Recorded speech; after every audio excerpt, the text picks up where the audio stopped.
Jump Tales presents Juan Miguel and Arlene Inspiring Love Story.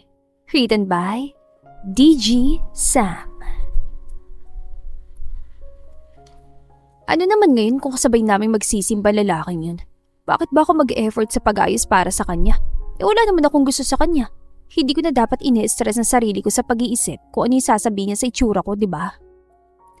Kausap ni Arlene sa sariling refleksyon sa salamin. Simple lang ang suot niya. Walang mag-iisip na halos 3 oras niyang pinag-isipan kung ano yung isusuot ngayon. Kagabi lang niya nalaman mula sa bunsong kapatid na si Leia nasasabay sa pamilya nila sa pagsisimba si Miguel.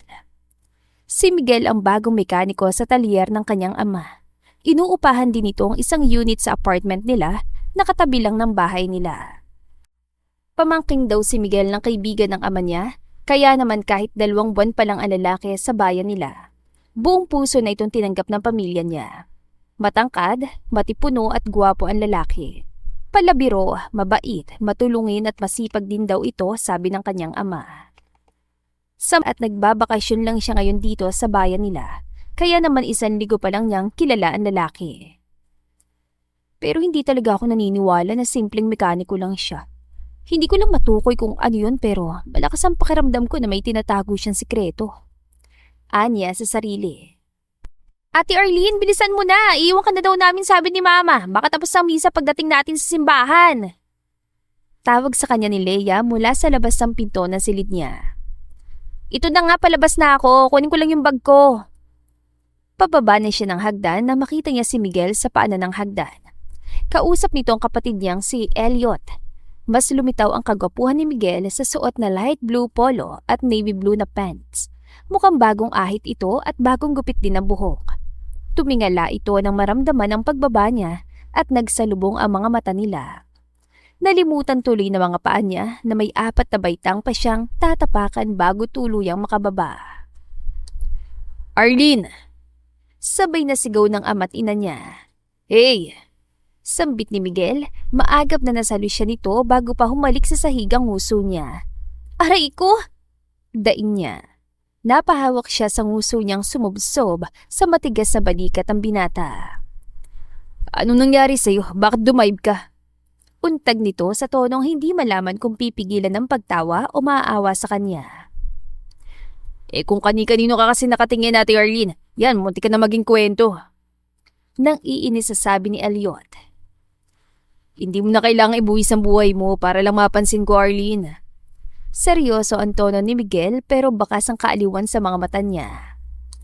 Hoy, tumigil ka, Guevara. Wala akong interes sa'yo. Baka magkasala pa ako ngayong magsisimba ako. Asik niya upang pagtakpan ng pagkapahiya. Tignan mo itong ate mo, pare. Tingin pa yata sa akin tukso. Sabi ni Miguel kay Elliot. Nakasimangot na lumabas ng bahay si Arlene. Hindi sila kasyan lahat sa sasakyan ng ama niya dahil kasabay nilang magsisimba mga tiyahin niya. Silang 4 na Miguel, Leia at Elliot ay sa kotse ni Elliot sumakay. Maliit ang sasakyan ni Elliot pero parang mas lumiit yun dahil sa katabi niya. Kahit anong usog at iwas niya ay nagbubungguan pa rin ang mga tuhod at siko nila. Elliot, itabi mo nga muna yung sasakyan. Leia, dito ka maupo sa tabi ko. Hindi ako makahinga sa sobrang laki ng kapre na katabi ko dito. Angal niya. Nagkunwaring nagulat na nilingon siya ni Miguel. Aba, may katabi pala ako dito. Akala ko mag-isa lang ako dito. Sa sobrang tahimik mo ngayon, nakalimutan ko tuloy na nandyan ka. Anito. Nang umusog ito palayo sa kanya, ay noon lang niya natuklasang sinasadya talaga nitong gitgitin siya hanggang sa halos humalik na siya sa pinto ng kotse. Naku, sarap po talagang tirisan, Guevara. Nanggigigil na Anya. Oy, sina Lolo Pancho at Lola Marga ganyan din daw dati. Diyan nagsisimula yan. Tukso ni Leia. Oo nga, sabi ni Mama, sa kotse rin daw tiniris ni Lola Marga mga garapat ni Lolo Pancho. Sang-ayon pa ni Elliot. May garapatan lolo nyo? Tanong ni Miguel. Aso ni Lola Marga si Lolo Pancho. Pinangalan lang niya sa namatay niyang asawang aso niya. Sagot ni Elliot. Mismo. Halakhak ni Leia na nakipag-apiran pa kay Elliot. Natatawang napailing na lang si Miguel. Pagpasensya mo na lang kung mainitin ang ulo ni Ate Arlene, Migs. Bitter pa siya dahil nag-uwi siya nung mukhang talaba niyang ex-jowa. Sinabihan kasi namin siya noon na taong piliin niya at huwag laman dagat. Ani Elliot. Hindi niyo nga siya mapipigilan kapag puso ng kalaban, lalo na kung mahilig siya sa seafood. Sabi naman ni Miguel. Kapag hindi ka tumigil sa pangasar sa akin, maglalakad ka pa uwi. Banta niya kay Miguel. Teka, bakit ako lang? 3 kami dito na asar sa'yo. Daya mo naman. May favoritism ka. Daya mo naman. Angal ni Miguel. Sumimangot ito. Humalokip-kip at inirapan pa siya. Nakakatawang itsura nito kaya hindi niya napigilan na matawa. Napangisi rin ito. Ganyan yang gawin mo, Ismail. Mas maganda ka kapag nakangiti. Anito. Marahang hinaplas pa nito ang baba niya. Biglang nag-init ang mga pisngi ni Arlene. Agad na nag-iwas siya ng tingin. Kinikilig na tumili si Leia na ginaya rin ni Elliot bago nag-appear ang mga ito. Yay! Hindi ka natatandang dalaga, Ate Arlene! Tili ni Leia. Kasala na! Tama-tama, nasa simbahan ang punta natin ngayon. Ani Elliot. Oy, teka, kasalan? Bakit may kasalan na agad? Fling-fling lang ang kaya ko, bata pa ako para magpakasal, no? Tila takot at tanggi ni Miguel. Bumaling pa ito sa pinto ng kotse at nagunwaring pilit binubuksan yun. Patapasin niyo ako dito, pinipikot nila ako, tulong! Naghalakhakan sina Elliot at Leia, samantalang si Arlene ay muling pinukol na masamang tingin ng binata. Nang makita yun ni Miguel ay agad itong umayos ng upo. Pinagsaliko pa nito mga kamay sa ibabaw ng tuhod at sinaluduhan siya. Yes, madam. Pakakasalan ko kayo kahit sa simbahan, madam. Ora mismo, madam. Tila robot ang boses na ani Miguel. Paglabas sa simbahan ay agad hinanap ng mga mata ni Arlene si Miguel. Nakalahati pa lang ng misa ay nagpaalam na lalabas muna at maghahanap ng restroom. Subalit hanggang matapos ang basbas ng pare ay hindi na ito bumalik. Nasa tapat pa ng pinto ng simbahan si Leia, ang ina nila at mga tiyahin, kausap ang ilang kakilala. Sina Elliot at ang ama niya ay nauna na sa parking lot upang kunin ang mga sasakyan nila at dito na sa harap ng simbahan sila susunduin. Si Miguel bang hinahanap mo, Arlene? Napalingon siya pagkarinig sa pamilyar na tinig ni Aling Norma sa likod niya. Kapitbahay nila ito at numero 1 chismosa sa kanilang kalye. Ayon si Miguel, kausap ni Cherry. Tumingin siya sa direksyong tinuro nito. Naroon nga si Miguel. Kausap ang dalagang kilalang-kilala sa bayan nila dahil sumali ito sa Binibining Pilipinas at lumabas na rin sa ilang commercials. Beauty queen material talaga ito pero may pagkamatapobre ang pamilya nito. Kaya pala hindi tinapos ang misa, may nililigawan dito sa labas. Gigil na sambit niya. Ay nako, sabihan mo yan si Miguel, Arlene. Masasaktan lang siya kung yan si Cherry ang liligawan niya. Alam mo naman kung gaano kamatapobre ang nanay ni Cherry. Hindi yung papayag na isang mekaniko lang mapuntang anak niya. At balita ko girlfriend na ni Greg si Cherry. Abay hambog pa naman yung Greg na yon. Akala mo kung sino porket anak ni Konsehal Mikey. Malamang bugbugin si Miguel kapag nalaman na nililigawan niya si Cherry. Bulong ni Norma. Tumikim si Arlene. Hindi niya ugaling makinig sa chismis, pero sa pagkakataong yon ay sasamantalihin na niya ang presensya ni Aling Norma. Bagamat sinasagot ng ama niya mga tanong niya tungkol sa bagong mekaniko sa talyer ng ama, may pakiramdam siyang may mga itinatago pa rin ito tungkol kay Miguel. Mabait naman ho si Miguel. Sabi ni Papa, mahusay at masipag siyang magtrabaho sa talyer. Hindi rin naman siya mukhang basta na lang papayag mabugbog. Anya kay Aling Norma. Ay, hindi talaga yan papayag mabugbog. Galing munti yan Malamang sanay na makipagsuntukan yan. Pero anong laban niya sa mga uupahan ni Greg na bugbugin siya? Tiyak na hindi lang naman si Greg ang bubugbog sa kanya kapag hindi niya tinigilan niyang si Cherry. Kahit pa ba nakulong siya dahil hindi sinasadya nakapatay siya ng pagtulungan siya ng mga adik sa lugar nila. Bale wala yun kung babarilin naman siya ng mga tao ni Greg. Arlene, halika na, umuwi na tayo. Tawag sa kanya ng kanyang ina. Mabilis siya nagpaalam kay Aling Norma at lumapit sa ina. Arlene, huwag kang basta maniniwala sa mga sinasabi ni Norma ha. Alam mo naman na chismosa ang babaeng yun. Mahinang sabi ng kanyang ina. Alam ko ho, ma. Nakasakay na sa kotse ni Elliot si Arlene nang dumating si Miguel. Para sa iyo, Arlene. Anito, isang bungkos sa mga bulaklak ang binigay nito sa kanya. Gulat na napatitig siya sa lalaki. Maagap na inilapit naman ito ang ulo sa kanya at bumulong. Tanggapin mo na lang muna. Nakatingin pa sa atin si Cherry. Gusto ko lang siya maniwala na wala talaga akong interes sa kanya. Kaya pakiusap. Tanggapin mo na lang muna yan. Pakiusap nito. Pilit ang ngiti na tinanggap nga niya mga bulaklak. Kahit na mas gusto niyang ihampas yun sa ulo nito. Gagamitin pa siya nito para itaboy ang manliligaw nito. Kikiligin na sana siya pero palabas lang pala nito yun. Tinaasan niya ito ng kilay at sinulyapan si Cherry. Nakasimangot na pinagmamasdan sila ng babae. Talaga bang para sa akin to? Baka naman para sa ibang babae to na gusto mo lang pagselosin. Malakas ang boses na tanong niya kay Miguel. Pinandilatan siya ng lalaki na tinugon niya lang ng matamis ang ngiti. Para sa'yo yan, wala akong ibang nililigawan kundi ikaw lang. Wala na akong balak man tumingin pa sa iba. Ikaw lang talaga kaya please, sagutin mo na ako. Sige na ate, sagutin mo na si Kuya Miguel para abay kami sa kasal nyo. Bungis-ngis ni Leia. Tama-tama Ate Arlene, nandito na tayo sa tapat ng simbahan. Ani Elliot. Tubigil nga kayo. Pinandilatan ni Arlene ang mga ito at saka sinalpak ulit sa kamay ni Miguel ang mga bulaklak. Wala na si Cherry. Hindi na nila kailangang magpanggap. Ilagay mo yan sa altar para mabawasan ang mga kasalanan mo. Gagamitin mo pa ako para itaboy ang mga babae mo. Hindi ko siya babae. May ibang boyfriend na siya at hindi ko ugaling sumahusaw sa relasyon ng iba. May impluensya pa naman dito ang boyfriend niya. May utang ako sa'yo. Sabihin mo lang kung ano yung gusto mong kabayaran. Ibibigay ko sa'yo kahit papuri at dangal ko. Nakangising Anito. Inabot ito muli sa kanya ang mga bulaklak sabay kindat sa kanya. Mga bata, sa bahay na ninyo ituloy ang pagliligawan ninyo at ikaw lalaki mag-uusap tayo. Pabiro ang tono ng ama niya.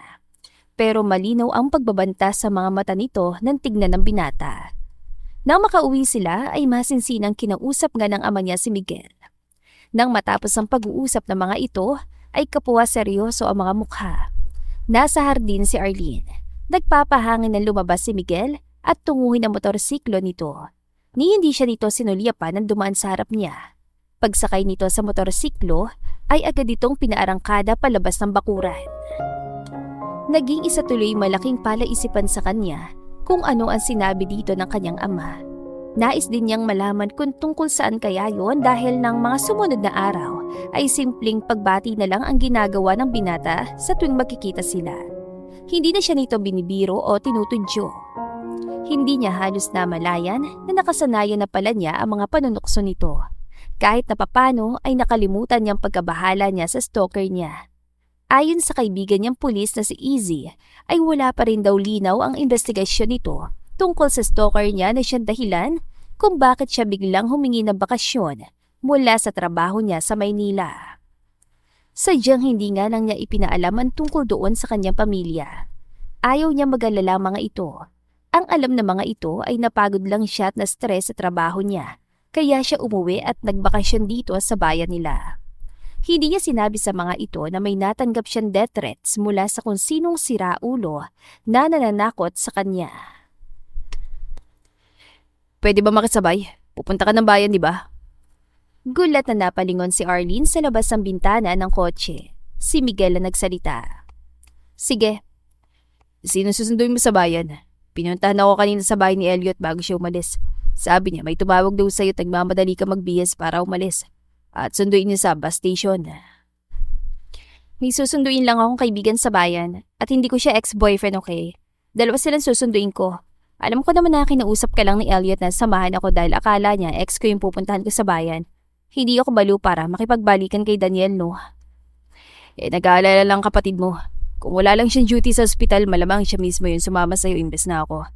Kwento na niya sa akin na halos magkasakit ka raw ng iwan ka sa altar ni Daniel. Ilang beses mo rin daw hinabol na lalaking yun. Hinabol ko siya, hindi dahil gusto kong makipagbalikan sa kanya. Gusto ko lang na ibalik niya sa akin yung kalahati ng lahat ng nagastos namin para sa kasal. Hindi talagang ex mo ang susunduin mo sa bayan? Hindi nga. Si Danny Boy yung susunduin ko, siya at si Sylvia. Sino sila? Mga kaibigan o katrabaho mo sa Maynila? Si Sylvia, kapitbahay ko sa apartment na tinitirhan ko. Anak siya ng landlady ko. Si Danny Boy naman, boyfriend ng kaibigan kong si Easy. Nasa bus station daw sila at nagpapasundo sa akin dahil hindi nila alam kung saan pupunta. Magkamag-anak ba sila? Bakit sila magkasama? Hindi ko nga rin alam eh. Hindi ko alam na magkakilala sila. 18 lang si Sylvia at kaedad natin si Danny Boy.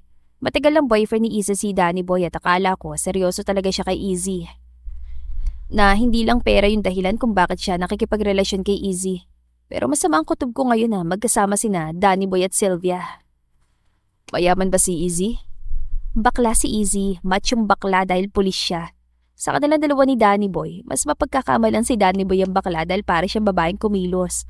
Pero siya yung straight talaga sa kanilang dalawa. Oh, please, sana mali ako. Sana mali ang kutob ko. Mahinang usal niya. Arlene, hiyaw ni Miguel. Mabilis kinabig nito manibela patungo sa kabilang lane. Biglang sumalubong sa kanilang isang lumang jeep na patungo sa kabilang direksyon. Kung hindi sa maagap na reaksyon ni Miguel, ay tiyak na sumalpok sa kanila ang jeep. Nanlalaki ang mga mata at nanlalamig ang buong katawan niya sa sindak. Mabuti na lamang at wala siyang kasunod na sasakyan.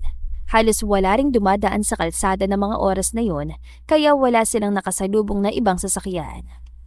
Dito ka lang, utos ni Miguel. Hindi may kakaila ang galit ito habang tinitignan sa rearview mirror ang jeep na tumigil ilang metro ang layo sa likod nila. Bababa na sana ito upang kumprontahin ang pabayang driver ng jeep, pero na makitang pamumutla niya ay tumigil ito. Arlene, okay ka na ba? Nasaktan ka ba? Namumutla ka ata.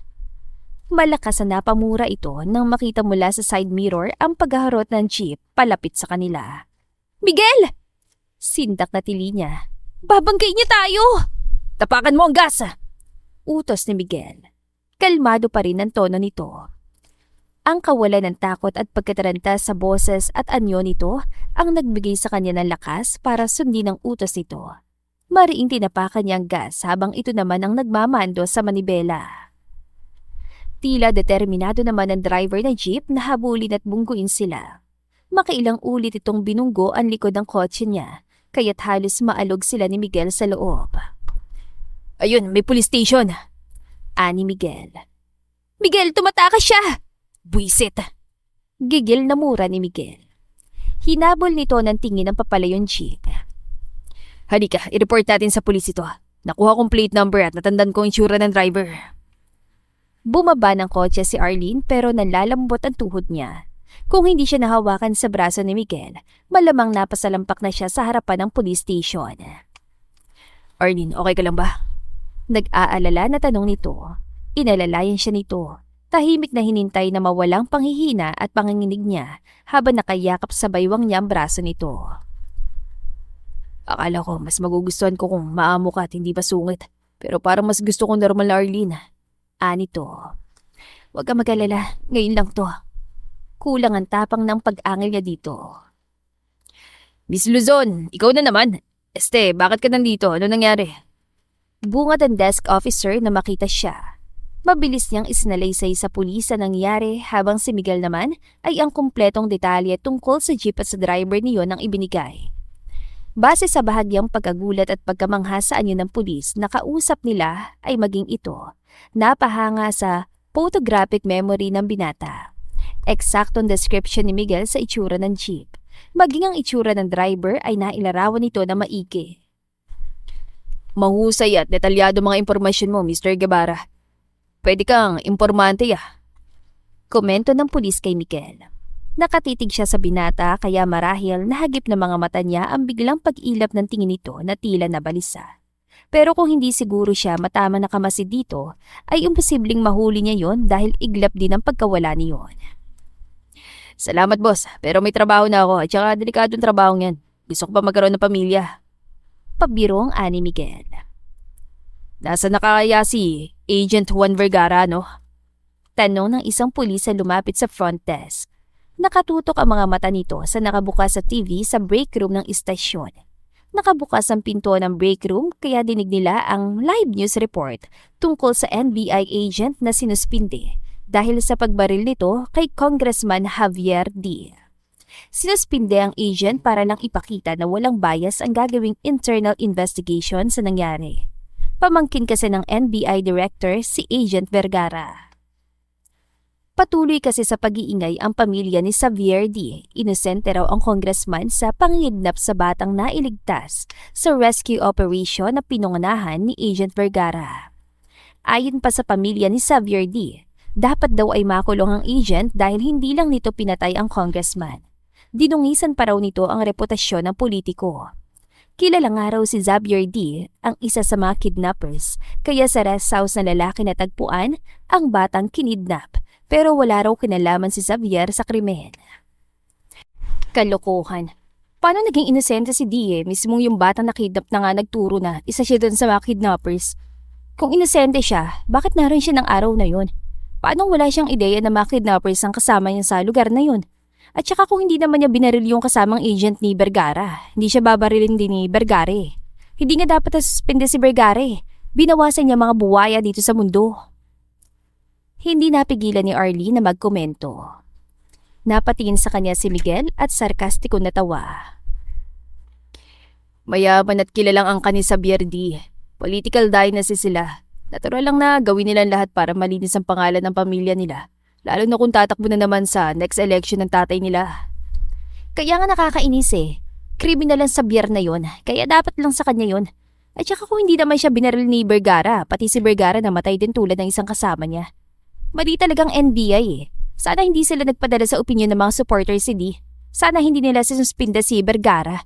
Ginawa lang naman ng tao yung trabaho niya at pinagtanggol ang sarili niya. Self-defense yun, di ba? Kundi na nga lang matitinong pulis sa bansa, binawasan palalo nila. Mahigit sa 6 na pulis na nakarinig sa deklarasyon niya ang halos sabay-sabay na napatikhim. Nakalimutan niyang nasa estasyon nga pala siya ng pulisya at maaaring ilan sa mga naroon ang tinamaan ng pasaring niya. Ubod ang tamis ng umiti siya sa mga ito. Syempre, hindi naman kayo yung tinutukoy ko. Alam ko naman na matitino ang mga pulis dito sa bayan natin. Anya, naalo na napailing lang si Miguel sa kanya. Abogado ka ba ni Agent Vergara? Tingin ko kung ikaw yung kumausap sa head ng NBI para hindi siya nasuspinde. Pinakinggan ka nun. Komento nito. Sasagot sana siya nang biglang tumunog ang cellphone niya. Si Sylvian tumatawag. Dali-daling sinagot niya yun. Malamang nag-aalala na ito kung bakit wala pa rin siya sa bus station para sunduin ito at si Danny Boy. Ay, sorry Sylvia, papunta na kami dyan. Wait mo lang. Ate Arlene, huwag ka nang tumuli doon sa bus station. Umalis na kami doon ni Danny Boy. Sabi niya mas mabuting sa bahay na lang ng kaibigan niya sa Laguna kami makikitirapan sa Mantala. Baka kasi matuntun din kami dito ni Easy Naisip ko rin na maiipit ka sa amin dalawa kapag tinulungan mo kami ni Danny Boy. Kaibigan mo si Easy at hindi tamang madamay ka sa gulo namin. Maraming salamat at pasensya na talaga sa istorbo, Ate Arlene. Putol ni Sylvia sa pagsasalita niya. Sylvia!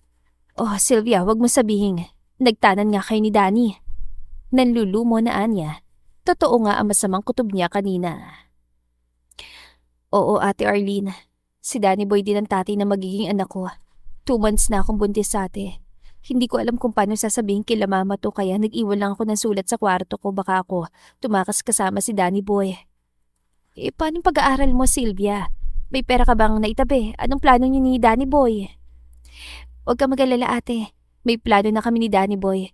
Kailangan na talaga namin na umalis agad ang Maynila kasi natatakot ako sa maaring gawin ni Easy. Alam na niyan tungkol sa amin.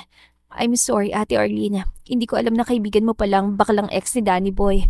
Mahal ako ni Danny Boy, Ate Arlene. Pananagutan niyang anak namin. Please lang, huwag mo nang ipaalam kay Easy kung nasan kami. Sylvia. Biglang naputol ang linya at kahit sinusubukan niyang tawagan muli ang numero ni Sylvia, ay hindi na niya ito makontak. Ano nangyari?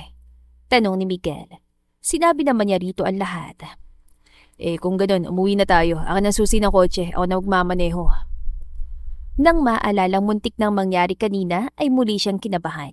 Paano kung inaabangan lang sila ng driver ng jeep na yon at muli silang pagtangkaang banggain? Dinig niyang pagpapasalamat ni Miguel bago siya nito inalalayan palabas ng istasyon. Sa loob ng kotse niya ay ilang segundo itong tumitig sa kanya bago nagsalita. May gusto ka bang sabihin, Arlene? Anito. Ang tingin nito ay para bang alam na nitong may bagay siyang hindi sinabi sa harap ng mga pulis tungkol sa nangyari sa kanila kanina. Malalim na napabuntong hininga siya bago sinalaysay dito ang tungkol sa mga death threats na natanggap niya habang nasa Maynila siya. Posible kayang ang stalker ko ay yung jeep driver din na yun kanina? Mahinang anya. Sunod-sunod na malulutong na mura ang pinakawalan nito. At wala ka man lang balak na ipagtapat kina Mang Buboy ang tungkol doon. Paano kung tama nga hinala mo tas sundan ka na hanggang dito na sino man nasa likod niyon?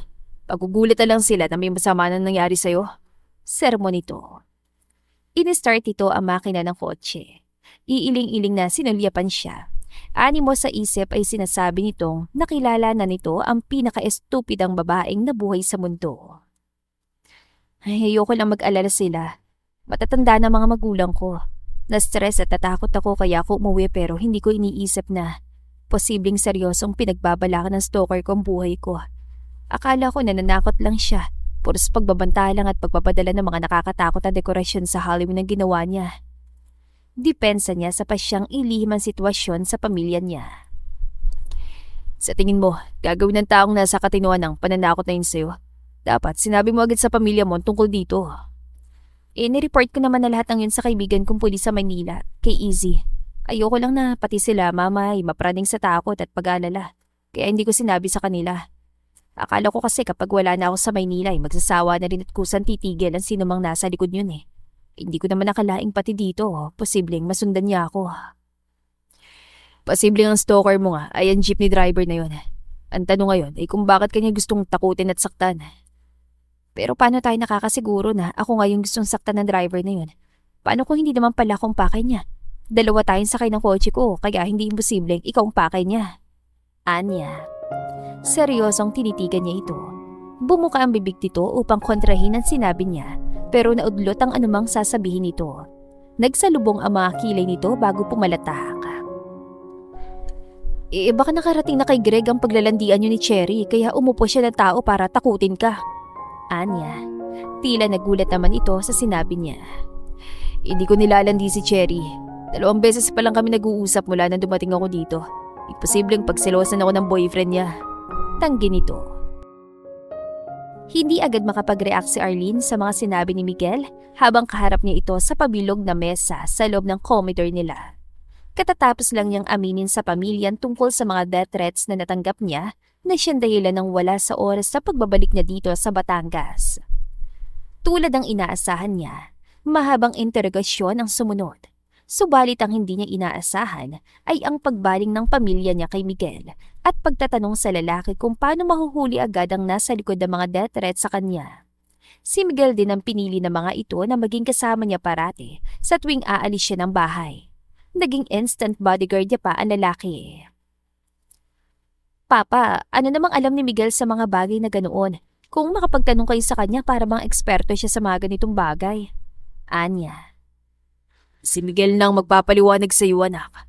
Wika ng ama niya. Bagay na siyang ginawa naman ito matapos silang iwang dalawa ng mga kapamilya niya sa loob ng komedor na para bang hindi nais masaksihan ang magaganap. At nang matapos nga ito sa pagtatapat, doon naliwanagan sa kanya ang maraming bagay. Alam ko kung ako nasa posisyon mo, magagalit din ako. Magagalit? Ako? Bakit naman ako magagalit na nagsinungaling sa akin ng sariling pamilya ko? Dapat ba ako magalit na tinago ng sariling pamilya ko na ang bagong mekaniko sa talyer ay hindi naman pala talaga isang mekaniko, kundi isa palang NBI agent na nagtatago sa media? Hindi kayo naniniwalang kaya kong ilim ang sikreto mo? Ano bang akala nyo? Isisigaw ko sa buong mundo tungkol sa tunay na katauhan mo? Naglihim ka rin naman sa kanila, hindi ba? Oo, aminado ako doon pero ginawa ko lang yun dahil ayoko mag-alala at mapraning din sila sa takot. Hindi dahil wala akong tiwala sa kanila. Arlene, wala kang dapat ikagalit kila Mang Buboy. Gusto nga sana nilang aminin yun sa'yo pero sekreto ko yun. Noong una hindi ako sigurado na papayag ka na umupa ako sa apartment nyo at magtrabaho sa talyer oras na malaman mo kung sino talaga ako. Kaya hiniling ko sa kanila na inihim yun sa'yo hanggang makalis lang ako. Kinapapang apartment na yun. Hindi akin, kaya tumutol man ako sakaling nalaman ko noon pantotoo tungkol sa'yo. Wala ring silbi yun. At isa pa, bakit naman hindi ako papayag? Maliban na lang kung totoo ngang paratang ng mga D na may naganap na cover-up at foul play sa pagkamatay ni Xavier D. Naghahamon ng tingin na Anya dito. Ang pananalita nito, abilidad sa pakikipaglaban, mga aral na kilos at matalas itong pag-iisip ay may iba pa talagang tinutukoy na katauhan. Bagay na dapat ay pinagtuunan niya ng pansin noon pa man, imbes sa basta na lang nagpadala sa nadarama niyang atraksyon para dito.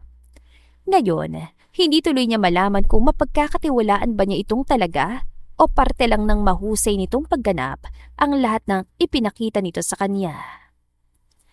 Tumiim ang mga bagang nito, halatang hindi nagustuhan ang pagdududa niya. Walang foul play o cover-up sa operasyon namin. Self-defense ang pagbaril ko kay D. Nag-iingat lang ako kaya hindi ko agad sinabi sa iyo kung sino ako. Nagtago ako dito sa probinsya para makaiwas sa media habang hinihintay na matapos ang suspension ko at investigasyon sa nangyari. Nagsasawa na ako na hinuhusgat ng lahat ang ginawa ko na para bang ako yung kriminal at hindi si D.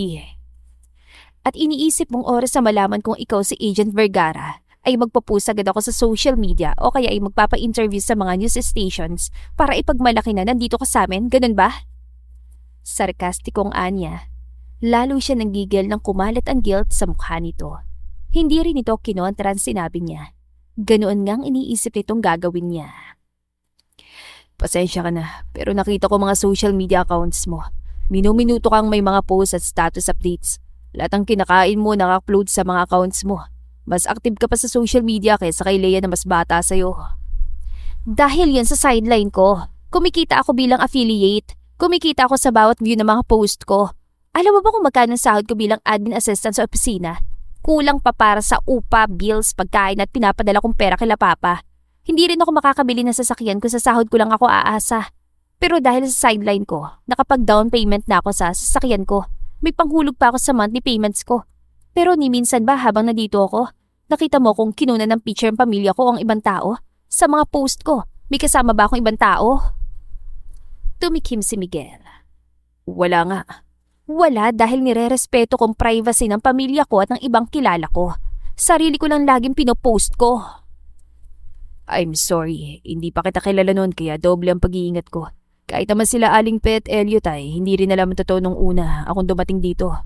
Itinago din naman sa kanila ng papa mo tungkol sa akin. Pero nabuko lang kami ng mama mo kaya napilitan kaming aminin sa kanya yon pati na kay Elliot.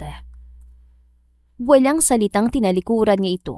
Subalit tumayo ito at maliksing iniharang ang sarili sa daraanan niya bago pa man siya makahakbang palayo dito. Sa lubong ang mga kilay nito. Seryosong seryoso ang anyo na bahagya siya nakadama ng pag-aalinlangan.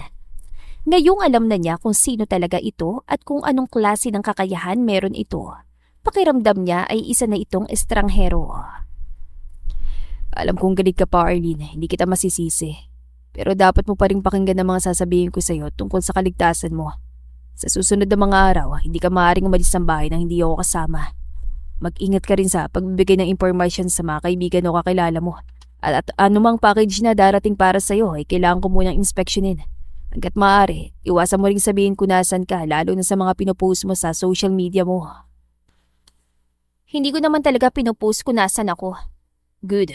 Kung may pupuntahan ka, sabi mo agad sa akin kung saan para mapag-aralan kong paligid ng lugar na yon bago pa tayo pumunta doon. Huwag mo sabihin na pati sa public restroom kailangan kasama pa rin kita. Seryosong tumango naman ito.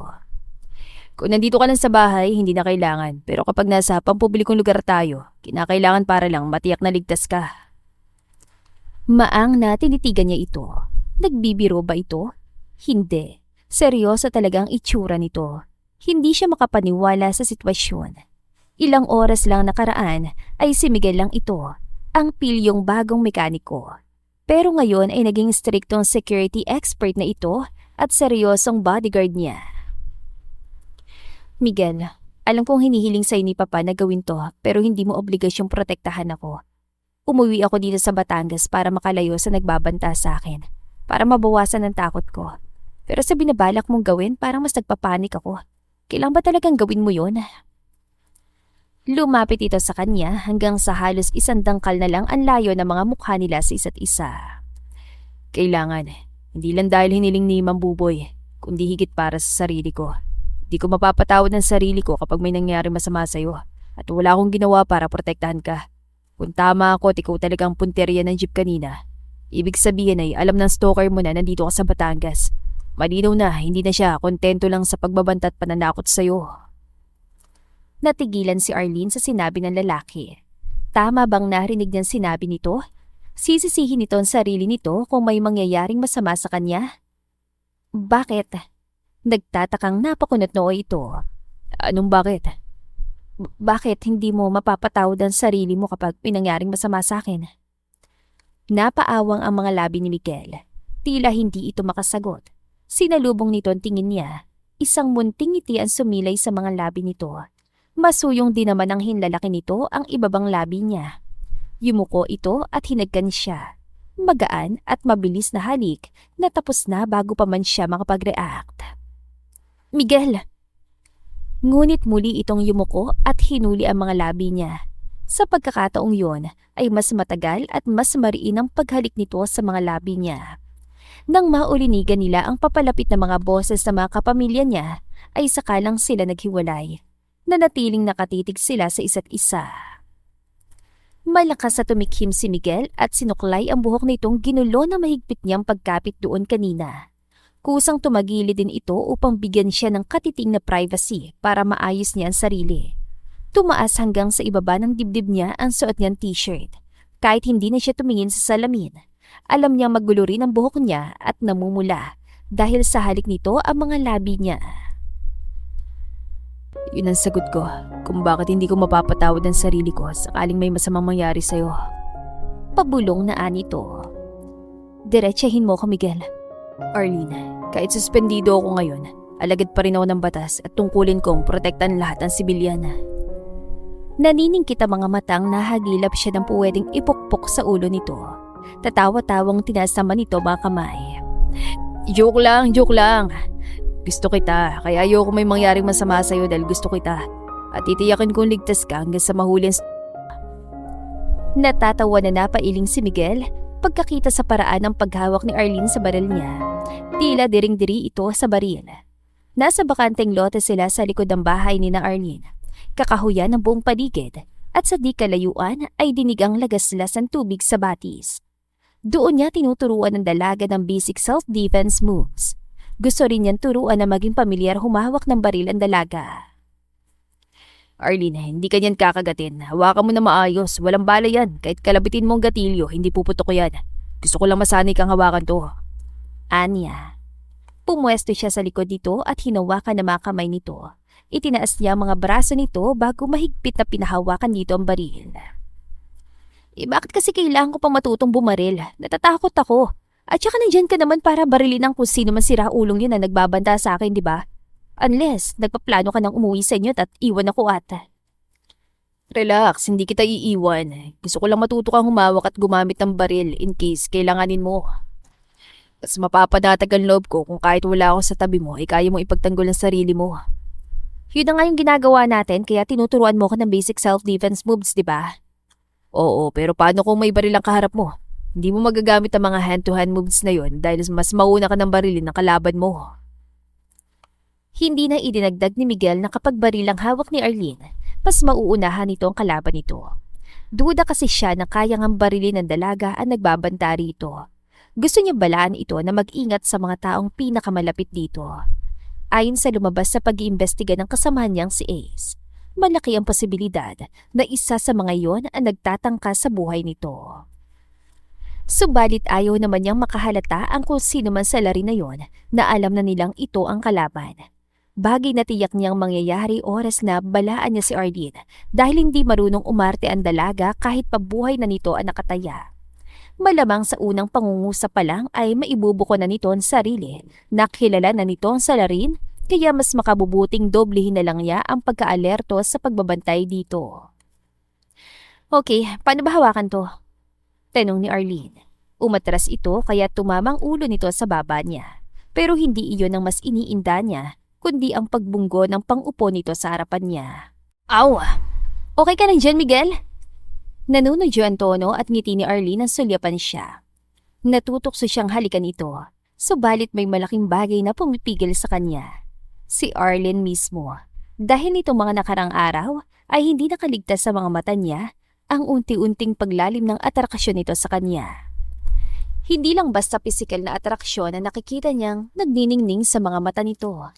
Mahal na siya nito at ang emosyong yon ay hindi kailanman magkakaroon ng puwang sa buhay niya. Iwasan mong mahulog ang loob sa akin, Arlene. Sasaktan lang kita. Seryosong anya dito. Nalaki sa gulat ang mga mata nito nang lumayo sa kanya. Ano? Bulalas ni Arlene. Tinitigan niya si Miguel. Pormal ang anyo nito pero nababasa niya sa mga mata nito ang paghingi ng paumanhin at panghihinayang. Hindi siya nito tinutuya. Ang tanging nais lang nito ay ipaalam sa kanya na huwag ni siya mag-aksaya ng damdamin para dito dahil hindi naman ito masusuklian yon. Gusto kita. Mula ng araw na makita kita ay gusto na kita. Ang totoo na makita ko pa lang ang mga pictures mo sa bahay niyo. Labis na ako nagandahan sa'yo. At personal na kita makita, mas lalo kita nagustuhan. Pero ibang gusto sa mahal, Arlene. Ibang gusto sa mahal. Ulit niya sa sinabi nito. Tumango ito. Delikadong trabaho ko. Mas madalas ay nasa undercover assignments ako. Lagi nakataya ang buhay ko. Karamihan sa mga nasa linya ng trabaho ko ay hindi nagiging mabuting asawa at ama. Mas madalas wala ako sa bahay at kung umuwi man, malamang nasa kabaong na. Ikaw ang tipo ng babaeng kapag nagmahal, buong buo at nakakahiya na tapatan ng kalahati lang yun. Ikaw ang klase ng babae na dinediretso sa altar. Hindi ba sa laro lang ang pakikipagrelasyon sa'yo? Saan ito? Umarko ang makilay ni Arlene. Hindi pa nga tayo mag-boyfriend. Kasal na agad ang sinasabi mo, Miguel. Sarkastikong anya. Itinago niya ang sakit na nararamdaman. Nitong nakalipas sa mga araw, ay hindi na siya tumigil sa pag-uusisa tungkol sa buhay nito. Ang tanging hindi nito ikinuwento sa kanya ay ang tungkol sa trabaho nito. Alam niya na pulis din ang yumaong ama nito na kasamang namatay ng ina nito sa isang pang-aambush ng bata pa lamang ito. Ang tiyuhin nitong NBI director na si Milo Vergara at ang asawa niyon ang nagpalaki dito. Parang kapatidan nito ang mga pinsan nito na kasabay nitong lumaki sa ilalim ng iisang bubong. Alam niya kung ano ang paborito mga pagkain nito. Alam na niya na matagal itong malasing. Dati itong naninigarilyo. Sharpshooter ito, black belter sa judo at nag-aaral ito ngayon ng arnis. Marami pang impormasyon tungkol dito ang kusang loob nitong sinabi sa kanya. Pero ang masaklap, hindi pa man sila nagsisimula. Pinuputol na nito ang relasyon na umusbong sa pagitan nila. Dahil alam kong kasal ang inaasahan mo, iaalok sa oras na tumagal pang relasyon natin. At imposibleng maibigay ko yun sa'yo. I'm sorry. Anito. Pero sa ekspresyon ni Miguel, parang pati sarili nito ay gusto rin itong kumbinsihin na totoo ang sinasabi nito. Kung ganun, masasabi ko pa lang, mas mabuti pa si Daniel kesa sa'yo. At least siya, alam kong minahal ako at sinubukan niya akong ipaglaban. Oo, sa huli, nadaig pa rin siya ng takot niya na itakwil siya ng pamilya niya kung ako yung pipiliin niya. Ikaw, ni ayaw mo sumubok man lang na magsimula tayo. Dahil masasaktan lang kita sa huli. Mahalaga sa akin ang trabaho ko at hindi ko yung maaaring iwan kahit para sa'yo. Sa tingin mo ba makakaya mong magkaroon ng asawa na mas madalas wala sa tabi mo? Kaya mo bang wala ako sa tabi mo habang nagbubuntis ka? Paano kung hindi ako marating sakaling manganganak ka na? Paano kung Pasko, birthday mo, wala pa rin ako dahil nasa gitna ako ng misyon? Hinawakan siya dito sa mga balikat. Mapaitan na pangiti siya habang umiiling. Imposibleng mangyari yun, Miguel. Posibleng mangyari yun dahil kapag nasa gitna ako ng misyon, kapag undercover ako, hindi mo ako pwedeng makontak at hindi ako maaaring mabuntis. Wala na akong balak mag-asawa kahit kailan dahil hindi ako maaaring magkaanak. Kaya kung inaalala mo na umaasa kung pakasalan mo ko, huwag mag-alala. Hindi ko iniisip yun. Napamaang ito sa kanya. Hindi makahanap ng sasabihin. Ang ipinagpapasalamat na lang niya ay hindi niya ito kinakikitaan ng awa sa mukha matapos ang narinig. I'm sorry. Yung bandahilan kung bakit hindi ka sinipat ang fiancé mo sa kasal niyo dahil hindi mo siya mabibigyan ng anak. Isa na rin yun sa mga dahilan niya. Naisip niya na parang unfair na hindi kami makakabuo ng sarili naming pamilya. Tapos, itatakwil pa siya ng pamilya niya. Hindi mahalaga sa akin kahit hindi ka maaaring magkaanak, Arlene. Hindi yun ang punto ko. Wala akong plano kahit kailan na mag-asawa o mag-anak. Kapag nahuli ng nasa likod ng mga pagbabanta sa'yo, aalis na rin ako dito. Malapit ang matapos ang suspension ko. Babalik na ako sa trabaho. Hindi naman pala talaga ganong kalalim ang interes mo sa akin. Arlene, naiintindihan ko. Hindi ko na ipipilit ang sarili ko sa'yo, Miguel. Ang malas talaga niya sa pag-ibig. Mas mabuting ang mabuhay na lang siya na mag-isa. Hindi mapakali si Arlene matapos kausapin sa telepono si Izzy. Sinagot na rin ito ang tawag niya matapos ang ilang araw na hindi nito pagsagot sa mga tawag niya. Pakiramdam kasi niya ay may hindi tama sa reaksyon nito nang kausapin niya ito. Anito, alam na nito ang tungkol sa pagtataksil dito ni Danny Boy, pati na ang pagbubuntis si Sylvia. Masyado itong kalmado at nagbibiro pa, gayong alam niya kung gaano nito kamahal ang lalaki. Ani Izzy, hindi naman ito galit o namumuhi sa lover nitong nagtaksil. Nasaktan daw ito pero wala naman na daw itong magagawa. Mahinahon ang tinig nito at panay pang pagbibiro. Kaya nang tanungin nito kung maaari ba daw itong magbakasyon din muna dito sa Batangas upang makalimot sa kasawaan nito, ay agad siyang pumayag. Inalok pa niya ito na susunduin niya ito sa istasyon ng bus nitong darating na Biyernes. Marahil hindi lang nito mailabas ang sama ng loob sa telepono, kaya mas makabubuti ngang magkaharap sila para mas madamayan niya ito. Pagkakataon na para mabigyan niya ito ng suporta, tulad ng pagsuporta nito sa kanya nung siya nagdurusa dahil sa ginawa sa kanya ni Daniel. Galit siya kay Danny Boy sa pananakit kay Izzy at naaawa naman siya kay Sylvia dahil sa paglagay niya. Parehong biktima ni Danny Boy ang dalawang kaibigan niya. Bata pa't immature si Sylvia. Madali pa itong mapaniwala sa matatamis sa salita ng isang tulad ni Danny Boy. At sa totoo lang, higit siya nag-aalala para kay Sylvia kaysa kay Izzy ngayon. Matanda na si Izzy.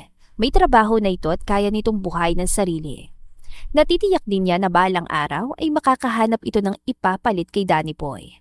Ngunit si Sylvia ay bata pa. Hindi tapos ang pag-aaral at buntis. Sakaling iwan din ito ni Danny Boy, saan ito pupunta? At anong klaseng kinabukasan ang maibibigay nito sa anak nito? Gayong ayon pa dito ay tinakwil na rin ito ng mga magulang nito dahil sa nangyari dito. Napukaw ang malalim niyang pag-iisip nang maulinigan ng mataas sa tinig ng mama niya mula sa direksyon ng gate nila. Parang may kaaway ito. Nagtatakang lumapit siya sa bintana at sinilip ang kausap nito sa labas. Ganoon na lang ang panlalaki ng mga mata niya nang makita kung sinong sinisigawan nito sa labas ng gate nila. Tatakbo sana siya palabas ng bahay pero hinarangan siya ni Miguel na nitong mga nakarang araw saan man siya sumuling ay naroon at nakabantay. Minsan lamang ito mawala sa paningin niya kapag narito din sa bahay nila ang isa man kina Elliot at papa niya. Hanggat maaari ay hindi hinahayaan ng mga ito na walang maiiwang lalaki dito sa bahay, lalo pat umamin na rin sila Dodong na isang hindi kilalang lalaki ang nagbayad sa mga ito upang dukutin siya noon sa may palengke at dalhin sa isang paupahang bahay sa Maynila. Ibinigay ng mga ito ang deskripsyon at alias na lalaking umupa sa mga ito. Pero hanggang sa ngayon ay wala pa ring natatagpo ang katugma ng anyo at alias na lalaki sa listahan ng mga may kaso at pinaghahanap ng mga pulis. Ayon kay Miguel, malabo daw ang lead na ibinigay nila Dodong dahil malamang ay inupahan lang din na lalaking tinutukoy ng mga ito. Ibig sabihin ay maingat at matalino ang nasa likod ng pagbabanta sa kanya. Paraanin mo ako, Miguel. Akala ko ba wala ka nang nararamdaman para sa lalaking yan? Bakit ngayon natataranta ka makausap siya? May bahid ng akusasyon sa tono ni Miguel. Nakakross arm pa ito at salubong ang mga kilay. Hindi ako natataranta, pero kung hindi mo ko padadaanin, ikaw ang tatanggap ng mag-asawang sampal na gusto kong ibigay sa pagmumukha ng lalaking yan. Base sa narinig niya, malapit nang magtagumpay ang mama niya sa pagpapaalis kay Daniel. At hindi maaaring makaalis ng lalaki nang hindi man lamang nito naririnig mula sa mismong mga labi niya kung gaano ito kagago sa paningin niya. Tila nagulat si Miguel sa sidhi ng panggigigil niya kaya mabilis itong tumabi upang paraanin siya. Sa ibang pagkakataon siguro ay matutuwa siya sa pagseselos na nakabakas sa mga mata nito pero hindi ngayon. Ibang lalaki ang nais niyang pagtuunan ng pansin ngayon. Matagal nang may inihandang listahan si Arlene ng lahat ng isusumbat niya kay Daniel kapag nagkita silang muli. Matagal na rin niyang inaabangan ang pagkakataon na ibuhos lahat ng galit at hinanakit na naipon sa dibdib niya para dito. Pero nang magtagpo ang mga mata nila ay tila naglaho lahat ng galit, sakit at panunumbat niya sa lalaki. Sa loob ng mahigit 1 taon nilang hindi pagkikita ay napakarami na ng pinagbago nito. Taglay pa rin ito ang parehong guwapong mukhang minsang minahal niya. Pero ang laki ng pinayot ito. Nagpatubo ito ng balbas at bigote. Pinahaba pa ang alon-along buhok nito.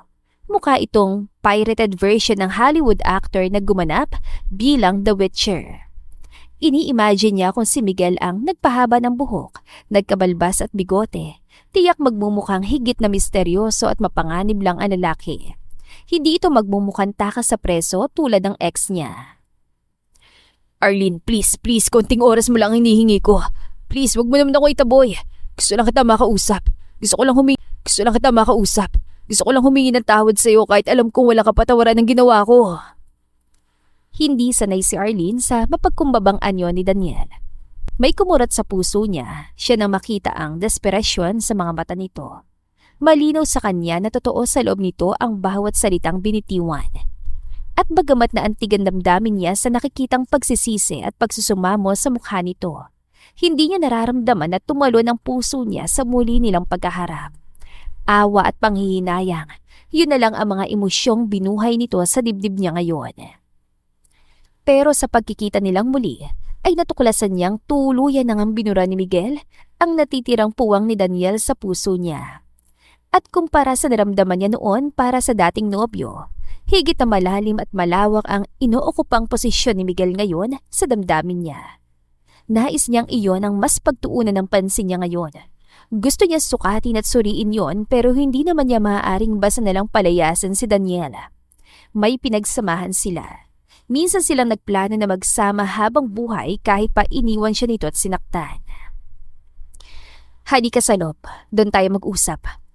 Anya, malumanay na tono. Dala ng awa ang paglambot ng anyo at tono niya rito. Pero halatang iba ang palagay doon ni Miguel na nakita niyang madilim ang anyo habang nakatitig sa kamay niyang humawak sa braso ni Miguel. Nang aakos sa mga mata ni Miguel, bumuka ang mga labi niya upang itanggi ang malinaw na iniisip nito pero hindi siya nito binigyan ng pagkakataon. Nanunuyang ngumiti ito kasabay ng pag-iling bago tumalikod at lumakad palayo. Gigil na gigil si Arlene habang malakas na kumakatok sa pinto ng inuupahan ni Miguel. Alam niyang kailangan itong makabawi ng pahinga dahil lampas 2:00 na ito ng madaling araw nakabalik kagabi mula sa pakikipagtagpo sa kaibigan at kasamahan nito sa trabaho na si Ace. May resulta na raw kasang investigasyon na lalaki tungkol sa nagbabanta sa buhay niya. Nagkita mga ito upang masabi ni Ace kay Miguel ukol sa itsura at katauhan ng mga suspect nito. Buksan mo to ngayon din, Miguel! Gising din si Elliot kanina dumating si Miguel. Pareho sila ni Elliot na naghihintay sa pagdating ni Miguel. Pero dinadma lang ni Miguel ang pagtatanong niya ukol sa naging resulta ng pakikipagkita nito kay Ace. Anito ay bukas na nito sasabihin sa kanyang lahat, saka siya nito inutusang matulog na. Kay Elliot niya nalaman ang lahat ng sinabi ni Miguel kagabi nang paggising niya ay maabutan niya itong kumakain ng almusal. Hindi siya sang-ayon at lalong hindi siya naniniwala na si Izzy ang nasa likod ng pagtatangka sa buhay niya. Kaya naman nais niyang marinig mula mismo kay Miguel kung bakit gano'n ang sinabi dito ng kaibigan nito. Ano na nangyayari? Dumating na ba si Izzy? Nag-aalalang tanong ni Miguel. Binuksan nito ang pinto at agad na hinatak siya papasok sa unit ito. May hawak itong baril. Lumabas ito at iginalang tingin sa paligid. Tumutulo pa ang basang buhok nito. Ang tanging telang nakatakip sa hubad nitong katawan ay ang puting tuwalyang nakatapis sa baywang nito. Kung hindi napigilan ni Arlene ang sarili, malamang napanganga siya sa labis sa paghanga sa kakisigan nito. Parang gusto tuloy niyang kalimutan ang pagsungit dito at ngitian na lang ito ng buong landi. Baka muli itong matuksong halikan siya. Baka tigilan na nito ang pag-akto na parang estranghero sa harap niya. Wala si Izzy. Sinabi sa akin ni Elliot ang mga sinabi sa kanya kagabi. Hindi ako naniniwala na si Izzy ang nagtatangka sa buhay ko, Miguel. Baka nagkamali lang si Ace. Anya, napabuga ng hangin si Miguel nang ma-realize na walang panganib sa paligid. Akala ko may nangyayari na masama sa'yo kung makakatok ka sa pinto ko. Yun lang ba dahilan ng pagpunta mo dito? Hindi, pero 1 minuto, ilang oras ay binibigay ko sa'yo. Sabihin mo na kung anong kailangan mo. utos ito sa tonong ubos ng kakarampot na pasensya. Huminga siya ng malalim. Sinikap itaas ang tingin sa mukha nito mula sa mga abs nito. Pwede bang tanggalin mo muna yung tapis mo? Nadidistract ako sa itsura mo eh. Huli na nang ma-realize niyang mali ang pagkakasabi niya ng ibig sabihin. Iglap ay nawalang iritasyon sa mukha ni Miguel. Napalitan ng pilyong kislap ang pagkayamot sa mga mata nito. Bigla nga nitong hinatak ang tuwalya. Miguel! Napatili siya sa gulat. Pumikit siya at tinakip sa mukha ang mga kamay. Pakiramdam niya pati kaluluwa niya ay namumula. Isipin pang nasa tapat sila ng pinto at kitang-kita ng sino man daraan sa harap ng mababang bakod. Sabi mo, tanggalin kong tapis ko. Ang naaliw pa nitong sabi. Isuot mo ulit yan! Utos niya. Dumilat ka na, naka-boxer shorts ako. Anitong dinig pa rin niya ang kaaliwan sa tono. Wala akong tiwala sa'yo. Ganun pala bakit nandito ka? Miguel! Natatawang hinawakan nito ang mga palad niya at pilit ibinaba mula sa pagkakatakip sa mukha niya. Nang dumilat siya, natuklasan niyang nakasuot nga ito ng boxer shorts. Oh, bakit parang na-disappoint ka? Tukso nito. Mas macho ako kaysa sa ex mong butike, hindi ba? Hindi ka rin mayabang no? Hindi pagayabang yon, kung totoo. Sabi ni Elliot, alis sa palaro ng bansang ex mong yun. Nagpunta lang siya dito para magpaalam sa'yo. Oo. At para subukan kung tatanggapin ko pa siya ulit at kung sasama ako sa kanya papunta sa Guam. Pinatawad ko na siya pero sinabi ko rin sa kanya na hindi ko na siya mahal. Kaya wala nang pag-asa pang magkabalikan kami. Hindi mo na talaga siya mahal? Hindi na. Dahil, Arlene, hindi ko na siya mahal dahil ikaw nang mahal ko, Miguel. Hindi na niya mapigilang isang beat. Para siyang mabangis na hayop na biglang nilayuan nito. Sindak na sindak ang anyo. Parang pinipilit ng malulupit itong kamay ang puso niya sa ginawa nitong marahas sa pag-atras. Arlene, nag-usap na tayo tungkol dito. Akala ko naunawaan mo na ako. Hindi ako lalaking para sa'yo. Sasaktan lang kita kapag sinasaktan mo na ako ngayon, Miguel. Sa pagtanggi mong bigyan ng pagkakataong umusbong ang relasyon natin. Bakit hindi mo na lang sabihin na hindi mo ako kayang mahalin? Hindi mo na kailangang palabasin pa para din sa akin ang paglayo mo. Nanining kita mga matang, bumalik ang tingin nito sa kanya. Para sa yung desisyon ko, Arlene. Dahil ko sarili ko ang pagbibigyan ko. Matagal ko nang dapat sinamantalang pagkakagusto mo sa akin. Lumakad siya patungo sa pinto. Panandali ang relasyon lang ang kaya kong ibigay sa iyo, Arlene. Sinasabi mo lang ngayon na hindi ka interesado sa kasal pero malamang magbagong isip mo balang araw. Pumayag ka sa alok na kasal ni Daniel. Handa ka maging asawa niya dahil mahal mo siya. Ayoko magsisi kapag dating ng oras. Ayokong sisihin mo ko balang araw na hindi ko maibigay sa iyo ang kasal na gusto mo. May pinalidad at pait sa tinig nito nang hagipin muli ang braso niya. Parang hindi nito kayang maghiwalay na naman sila ng masamang loob sa isa't isa. Bakit ba pinipilit mo yan tungkol sa kasal? Ipaliwanag mo kung bakit. Kung totoong mahalaga ako sa iyo, bakit hindi mo ko hayaan na mahalin ka ngayon? Bakit hindi tayo mag-focus sa relasyon natin ngayon? Posible rin hindi na dumating pang araw na gustuhin ko magpakasal. Ang mahalaga sa akin ay ang ngayon. Kahit yun lang ba, hindi mo pa rin maibigay? Dahil kasalo hindi. Parehong demands na sangkot sa pakikipaglapit ko sa iyo, Arlene. At walang puwang sa buhay kung ano man seryosong relasyon. Hindi yung para sa mga tulad ko. Pasasaktan ka lang na paulit-ulit. Mabibigo, tiyak darating din sa puntong kamuhian mo ko dahil hindi kita magawang unahin kaysa sa trabaho ko. Malalim na bumuntong hininga siya. Pakiramdam niya ay inuumpog niya ang sariling ulo sa isang matigas sa bato sa pag-asang mababasag ngayon nang hindi siya nasasaktan. Malamlam ang mga mata nito nang tumingin sa kanya. I'm sorry, Arlene. Tumangulang siya dito bago lumabas ng unit ito. Kalmado si Miguel sa tuwing nasa gitna ng misyon. Mas mapanganib ang sitwasyon. Mas kontrolado niya ang emosyon niya. Pero hindi niya nararamdaman yun ngayon.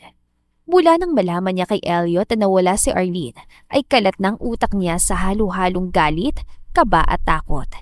Akala niya iligtas si Arlene habang nasa loob ng souvenir shop sa bus station. Kasama naman ito si Elliot at maraming tao sa paligid.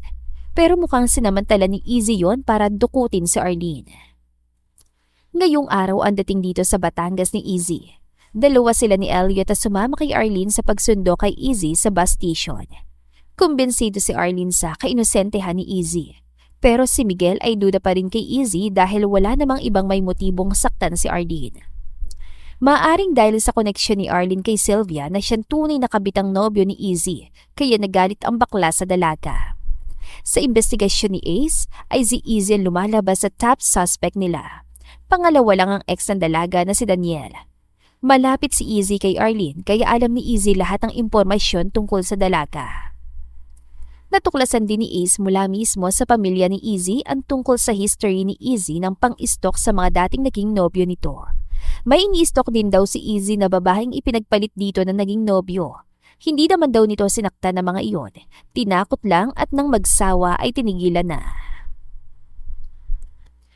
Paano kanya natakasan, Elliot? Saglit lang akong lumayo sa inyong magkapatid na wala na agad siya sa tabi mo. Sabi niya, pupunta lang siya sa ladies room, Miguel. Nagalit siya sa akin na sabihin ko sasamahan ko siya. Aarestuhan daw ako pagpapasok doon. Di mo siya dapat iniwan. Kasalanan ko to Sambit niya. Inilabas niya ang cellphone niya at tinawagan ng kontak niya sa pulis dito. Izzy, hindi akong umagaw sa'yo kay Danny Boy. Daniel ang pangalan ng naging ex ko, hindi Danny Boy. Wala kami relasyon ni Danny Boy. Please, bagalan mong pagmamaneho mo, baka mabunggo tayo. Sinisikap ni Arlene na panatilihing kalmado ang boses. Pero unti-unti nang kinakain ng takot ang kabuuan niya sa papabilis sa pagmamaneho ni Izzy sa kotse niya. Labis ang pagsisisi niya ngayon na hindi siya naniwala kay Miguel na si Izzy ang posibleng stalker niya. Naguhugas siya ng kamay sa sink sa loob ng ladies room nang biglang pumasok si Izzy. Hindi niya inaasahan ang biglang pagtutok nito ng baril sa kanya. Inutusan siya nitong sumama siya rito. Kitang-kita niyang kawalan ng katinuan sa anyo nito kaya wala sana siyang balak na sundin ito. Pero nang itutok nitong baril sa dalawang babaeng naroon din sa loob ng ladies room, natakot siyang biglangan itong barilin ng mga yon kaya sinunod niya agad ito. Sinungaling! Akala mo hindi ko alam na matagal mo nang nilalandi si Danny Boy? Gawa-gawa niyo lang ang relasyon ko noon nila, Sylvia na yon.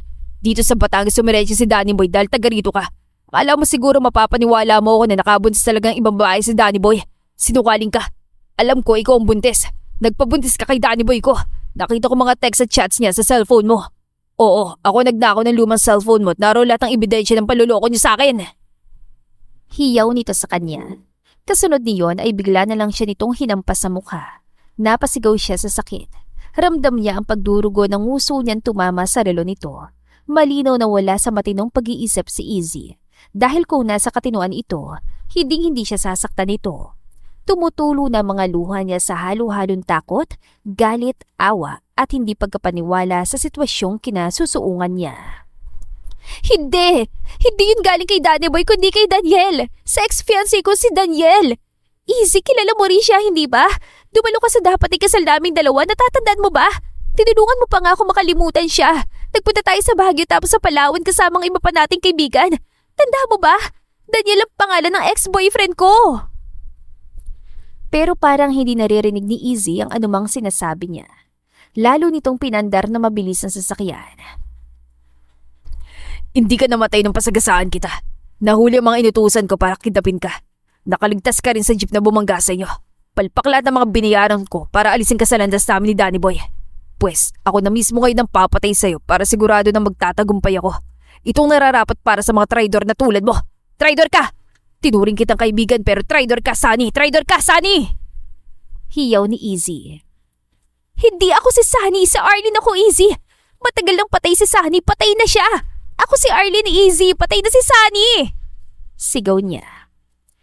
Ang Sunny na tinutukoy nito ay ang isa pa nilang kaibigan na matagal nang patay. Namatay sa sakit sa puso si Sunny. Pero bago ito mawala, ay natuklasan nila na si Sunny ang bagong girlfriend ng ex-boyfriend ni Izzy. Tila napagpalit sila ni Izzy sa isip nito kaya siyang pinagbibintangan nitong umagaw kay Danny Boy. Malakas na humalakhak si Izzy. Alam ko dahil ako rin ang pumatay sa kanya. Pinatay ko si Sunny at papatayin din kita. Magkita-kita na lang tayong tatlo sa impyerno. Bigla nitong kinabig pakaliwa ang manibela. Ang puntirya nito ay ang malalim na bangin sa gilid ng pakurbandaan. Ni hindi na siya nakasigaw sa takot. Bigla na lang nagdilim ang lahat sa kanya. Nang magmulat ang mata si Arlene ay ang guwapong mukha ni Miguel ang unang bumungad sa kanya. Bumukas ang labi sa katuwaan sa anyo nito nang makitang gising na siya. Arlene, salamat sa Diyos gising ka na. Sambit nito. Agad itong hinawakan ng kamay niya at masuyong hinagkan yun. Nakikilala mo ba ako, Arlene? Miguel, Oh, thank God. Sabi kasi ng doktor, posibleng maapektuhan ang memorya mo sa tindi ng head injury mo. May masakit ba sa'yo? Nauuhaw ka? Pinindot ko na ang call button para sa nurse. Sabi nila, tawagan agad sila kapag nagkamali ka na. Miguel, ano nangyari? Si Izzy, nasaan siya? Nahulog sa bangin na sinasakayan yun ni Izzy. Akala namin na hindi ka na magigising. Alas 2 buwan ka ng comatose, Arlene. Tumamang ulo mo sa windshield at nabali ang kaliwang braso mo. Pero konting therapy lang at magagamit mo na ulit ang braso mo. Mas pinagala na naming lahat ay ang namuon dugo sa utak mo. Si Izzy. Sumeryosong anyo ni Miguel. Dumaan ang galit sa mukha nito bago nito pilit kinalman sarili. Wala na siya, Arlene. Namatay siya nang humampas ang ulo niya sa manibela pagkahulog ng sasakyan niyo sa bangin. Wala ka nang dapat ipangamba. Hindi ka na niya masasaktan pa. Bumalo ng luha sa mga mata niya. I'm sorry, Arlene. Dapat naroon ako sa tabi mo. I'm sorry, hindi kita nailigtas sa kanya. I'm so sorry, huli na akong dumating. Puno ng pagsisising anito. Wala kang kasalanan. Si Izzy ang may pakana ng lahat. Ayon sa investigasyon namin, patagal na pala siyang wala sa serbisyo. Tinanggal siya dahil hindi siya nakapasa sa psychological test. Nagsimula ang paglala ng kalagayan niya nang namatay ang kaibigan niya si Sunny. At ayon sa statement ni Danny Boy, matagal na nag-halusinasyon si Izzy na minumulto siya ni Sunny. Sabi ni Izzy, siya raw ang pumatay kay Sunny. Pero atake sa pusong ikinamatay ni Sunny. Posibleng may binabalak din siya masama laban kay Sunny noon at akala niya ay yun ang ikinamatay ni Sunny. Base sa mga suicide letters na iniwan niya sa laptop niya, magulo ng utak niya. Napagkakamalan niya kayong dalawa ni Sunny, pati na sina Danny Boy at Daniel. Ang malinaw lang ay natrace namin lahat sa kanya mga pagbabanta na natanggap mo. Nahuli na rin ang driver ng jeep na bumangga sa atin noon. Binayaran din yun ni Izzy. Tapos ng panganib sa buhay ko. Oo, Arlene, ligtas ka na. Ibig bang sabihin, aalis ka na at babalik sa totoong buhay mo? Matamang tinitigan siya ni Miguel. Isang mahabang buntong hininga ang pinakawalan nito. Depende yun sa'yo, Arlene. Kung patatawarin mo ako, tatanggapin muli sa buhay mo. Mananatili ako sa tabi mo hanggang palisin mo na ako. Miguel. Nang makita kitang halos wala ng buhay sa loob ng kotseng yun, parang tumigil na rin sa pagtibok ang puso ko, Arlene. Nawala ng saysay ang lahat ng bagay para sa akin kung hindi kita may liligtas.